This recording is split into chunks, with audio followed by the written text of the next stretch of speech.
नमस्कार। बहुत स्वागत है आप सभी दर्शकों का कर्क राशि के लिए राहु नक्षत्र परिवर्तन के इस वीडियो में।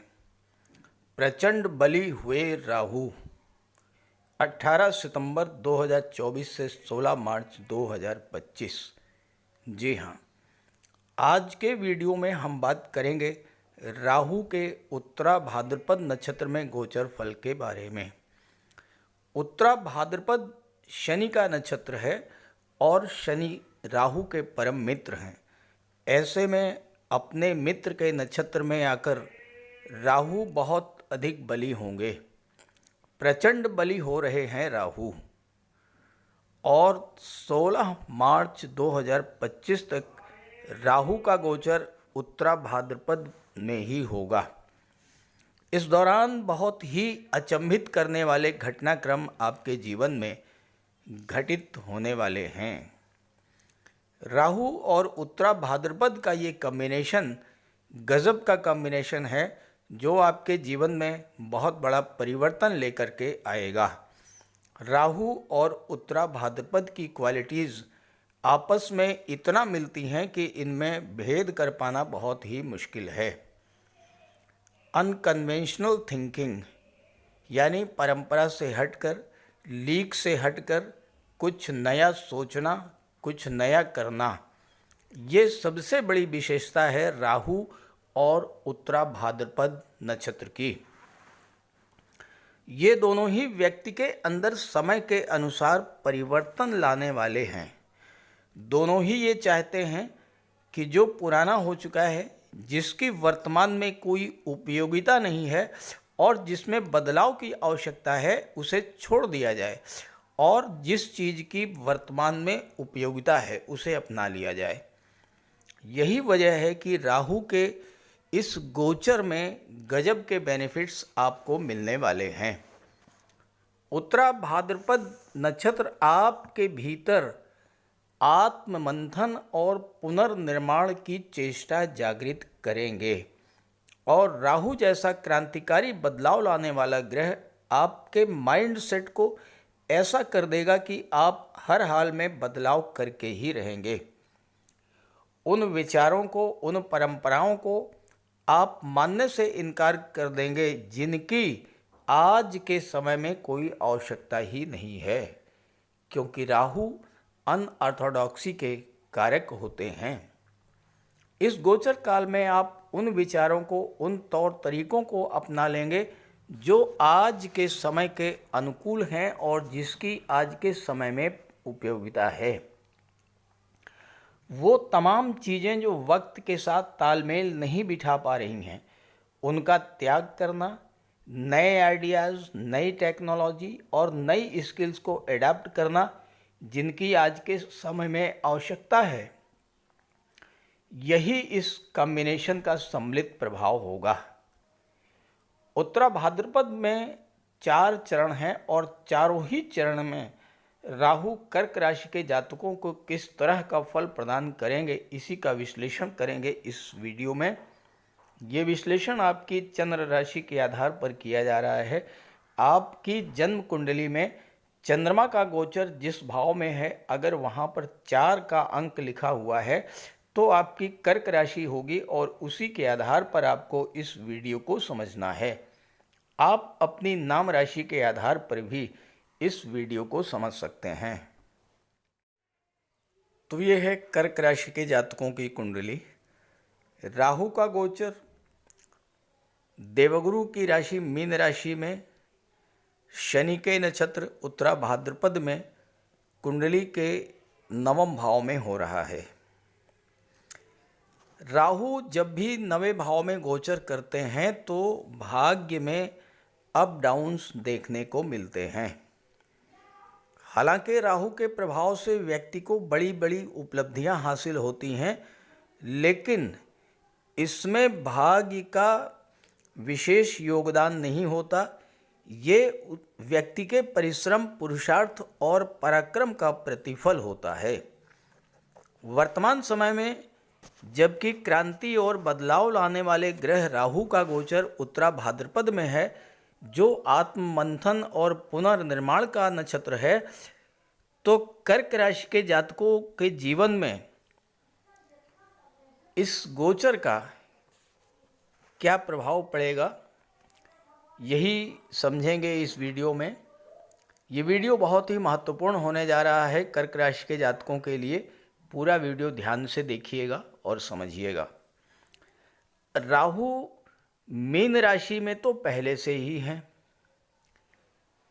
तो क्या फर्क पड़ा?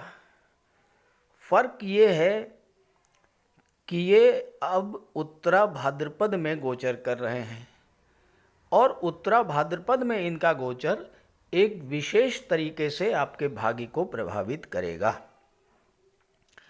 राहु और उत्तरा भाद्रपद का कॉम्बिनेशन एक दुर्लभ योग है जो आपके भाग्य को एक नई दिशा में ले जाएगा।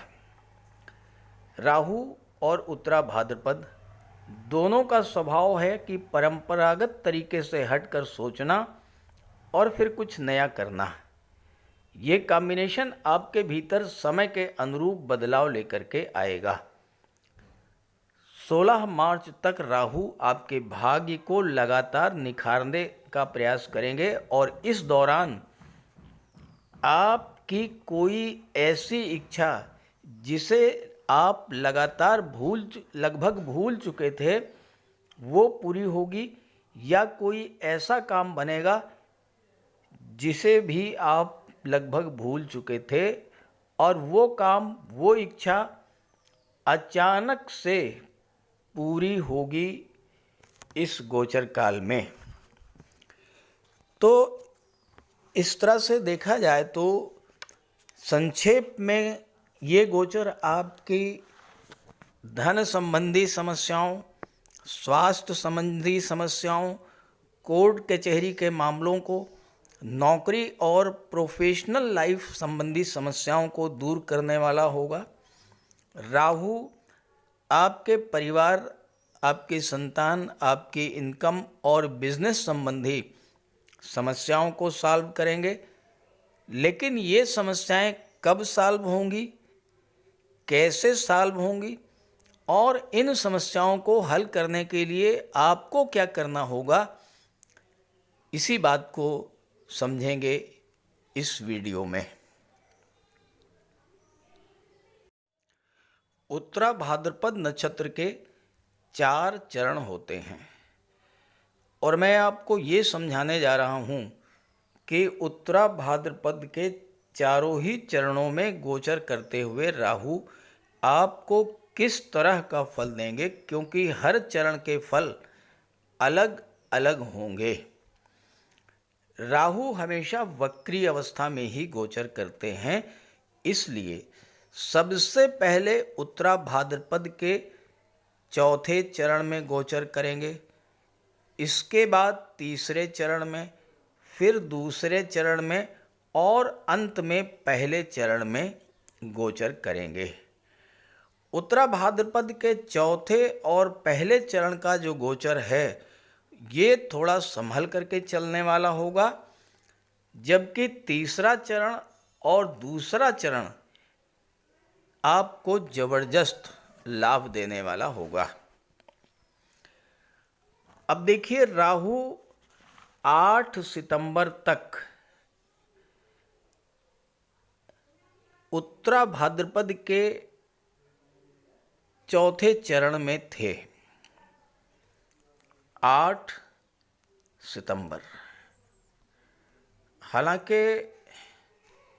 ये अवधि बीत चुकी है, लेकिन 8 सितंबर तक राहु का गोचर आपके लिए ज़्यादा अच्छा नहीं रहा होगा, क्योंकि चौथे चरण के स्वामी हैं मंगल और नवांश वृश्चिक राशि का है। वृश्चिक राशि आपकी कुंडली में पंचम भाव में है और पंचम भाव में राहु मंगल की संयुक्त ऊर्जा के विपरीत प्रभाव आपको देखने को मिले होंगे, क्योंकि राहु और मंगल एक दूसरे के प्रबल शत्रु हैं। इस अवधि में, हालांकि ये अवधि बीत चुकी है, लेकिन इस अवधि में क्या क्या घटनाएं घटित हुई होंगी आपके जीवन में, आइए इस पर थोड़ा चर्चा कर लेते हैं। इस अवधि में आपका मन अशांत रहा होगा, मन में भटकाव की स्थिति बनी होगी। पंचम भाव शिक्षा का, संतान का, लव रिलेशंस का होता है। छात्रों का मन भी पढ़ाई से दूर हटा होगा। शेयर मार्केट में भी आपने अगर जल्दबाजी में कोई निवेश किया था तो हानि हुई होगी। लव रिलेशंस में भी बिला वजह की गलतफहमी पैदा हुई होगी और आपके लव पार्टनर के बदले हुए व्यवहार ने आपको परेशान किया होगा। लव लाइफ में बिला वजह के विवाद हुए होंगे और हो सकता है कुछ जातकों के लिए ब्रेकअप की स्थिति भी बनी होगी। लेकिन जिन जातकों ने इस गोचर काल में धैर्य रखा होगा, उनके लिए आने वाला समय बहुत अच्छे परिणाम देने वाला भी है। इस अवधि में संतान पक्ष से भी मतभेद हुआ होगा। हो सकता है आपकी संतान ने कोई ऐसा डिसीजन लिया हो जिससे आप सहमत ना हो, या आपके किसी निर्णय से आपके बच्चे सहमत नहीं हुए होंगे और परिवार में तनाव की स्थितियां बनी होंगी। मेन प्रॉब्लम जनरेशन गैप को लेकर आई होगी और हो सकता है कि कुछ दिनों तक संवादहीनता, कम्युनिकेशन गैप की स्थिति भी बनी हो। राहु अनऑर्थोडॉक्सी के कारक होते हैं और हो सकता है इंटरकास्ट या इंटर रिलीजन मैरिज के प्रकरणों के कारण कुछ जातकों के परिवार में जबरदस्त तनाव की स्थिति भी बनी हो। कमेंट करके ज़रूर बताइएगा अगर आपके साथ ऐसा कुछ हुआ हो। 8 सितंबर को राहु उत्तरा भाद्रपद नक्षत्र के तीसरे चरण में गोचर कर चुके हैं और 8 सितंबर से 10 नवंबर तक राहु का गोचर उत्तरा भाद्रपद के तीसरे चरण में होगा। ये तीसरा चरण आपके लिए बहुत ज़बरदस्त लाभ देने वाला होगा। तीसरे चरण के स्वामी हैं शुक्र और तुला नवांश है। शुक्र तुला राशि के स्वामी हैं और तुला राशि आपकी कुंडली के चौथे भाव में है। हालांकि मैंने थंबनेल में 18 सितंबर से 16 मार्च का जिक्र किया है, क्योंकि कोई भी ग्रह जो लंबे समय तक एक राशि में, एक नक्षत्र में गोचर करता है, वो अपना फल भी कुछ देरी से देना शुरू करता है। तो 8 सितंबर को जब राहु तीसरे चरण में आएंगे तो 18 सितंबर से आपको ज़बरदस्त लाभ मिलना शुरू होगा। राहु और शुक्र एक दूसरे के परम मित्र हैं और आपकी कुंडली के चौथे भाव में राहु शुक्र की सकारात्मक ऊर्जा का संचार होगा और उसके शुभ फल आपको मिलेंगे। ये वो समय होगा जब भाग्य भी आपका साथ देगा और आपको ऐसा लगेगा कि स्थितियां अब आपके नियंत्रण में हैं। आपके बिगड़े हुए काम बनने शुरू हो जाएंगे। पिछले समय में की गई गलतियों को सुधारने का भी और आत्ममंथन करने का भी ये समय होगा। इस समय मन आपका बिल्कुल शांत होगा। आप हर समस्या की तह में जाकर उसका समाधान निकालने में सक्षम होंगे। कुंडली का चौथा भाव होता है सुखों का भाव। भौतिक सुखों में वृद्धि होगी। घर में चल रहे तनाव का वातावरण समाप्त होगा। प्रॉपर्टी का कोई विवाद आपसी सुलह समझौते से सॉल्व होगा। शुक्र प्रेम के ग्रह हैं, आकर्षण के ग्रह हैं, सौंदर्य के ग्रह हैं और राहु ऐसे ग्रह हैं जो जिस भाव से संबंध बनाते हैं उस भाव की चीज़ों के प्रति डीप अटैचमेंट पैदा कर देते हैं, गहरा लगाव पैदा कर देते हैं। इस समय आपका गहरा लगाव चौथे भाव की चीज़ों से होगा। बड़ा घर, बड़े वाहन के सपने पूरे होंगे। पुरानी गाड़ी को बेचकर नई बड़ी गाड़ी लेना, घर का डेकोरेशन करना, घर में सुख सुविधा के साधनों की वृद्धि जैसे कार्य इस समय होंगे। माता का स्वास्थ्य बहुत अच्छा रहेगा, माता का आशीर्वाद आपको प्राप्त होगा और माता के प्रति प्रेम बढ़ेगा। कुछ जातकों को इस समय माता से धन भी प्राप्त हो सकता है। शुक्र लव, रोमांस, विवाह और प्रेम के कारक होते हैं। इस समय आपके विवाह का बहुत ही अनुकूल समय रहेगा। लव लाइफ में आ रही समस्याएं समाप्त होंगी और हो सकता है कि इस समय आपके घर वाले भी आपके प्रेम विवाह के लिए सहमत हो जाएं। आप अपने लव पार्टनर को प्रपोज कर सकते हैं और आपके प्रपोजल का पॉजिटिव रिस्पांस भी मिलेगा। इस समय आप इस समय अपने घर में रीस्ट्रक्चरिंग या बदलाव के कुछ कार्य भी करेंगे। घर का रेनोवेशन करा सकते हैं। घर में लगे हुए इलेक्ट्रॉनिक इक्विपमेंट्स जिनमें लगातार फॉल्ट आ रहा था वो भी अब सही तरीके से काम करना शुरू करेंगे। जिस जिस गोचर काल में जिस तरह की घटनाएं मैं बता रहा हूं, लगभग उसी क्रम में वो घटनाएं घटित होंगी। आप आने वाले समय में कमेंट करके बताइएगा और इस गोचर काल का ज़्यादा से ज़्यादा लाभ आप ले सकें, इसके लिए माता लक्ष्मी की आराधना कीजिएगा। शुक्रवार के दिन माता लक्ष्मी के मंदिर में जाकर के उनको प्रसाद चढ़ाइएगा। स्वयं भी श्वेत रंग के वस्त्र धारण कीजिएगा, श्वेत पदार्थों का भोजन कीजिएगा और हो सके तो कन्याओं को भोजन कराइएगा। इससे आपको विशेष लाभ होगा। 10 नवंबर को राहु उत्तरा भाद्रपद नक्षत्र के दूसरे चरण में गोचर करेंगे। दूसरे चरण के स्वामी हैं बुध और नवांश कन्या राशि का है। दूसरे चरण में राहु 12 जनवरी तक गोचर करेंगे। कन्या राशि आपकी कुंडली के तीसरे भाव में है। शुक्र और बुध दोनों ही एक दूसरे के बहुत गहरे मित्र हैं, तो आपकी कुंडली के तीसरे भाव में बुध राहु की सकारात्मक ऊर्जा का संचार होगा। तो क्या फल मिलेगा, आइए ये समझते हैं। इस गोचर काल में आपको बहुत सारी उपलब्धियां मिलने वाली हैं। भाग्य तो साथ देगा ही, आपकी बौद्धिक क्षमता और निर्णय लेने की क्षमता बहुत तीव्र होगी।